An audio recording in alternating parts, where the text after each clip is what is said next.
कबूतर ट्रेन के पटरियों के बीच पपीते का पौधा लगाता है और उसमें खूब सारा पानी को डालता है। पेड़ बड़ा हो जाता है। कबूतर मजे से पपीता खाता है। फिर टोकरी में पपीता भरकर बेचने बाजार जाता है। तभी उसी पटरी पर ट्रेन तेजी आती है और पपीते का पेड़ को तोड़ देती है।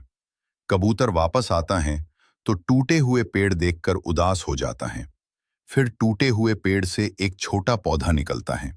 फिर कबूतर रोने लगता है क्योंकि किसी ने भी लाइक सब्सक्राइब नहीं किया।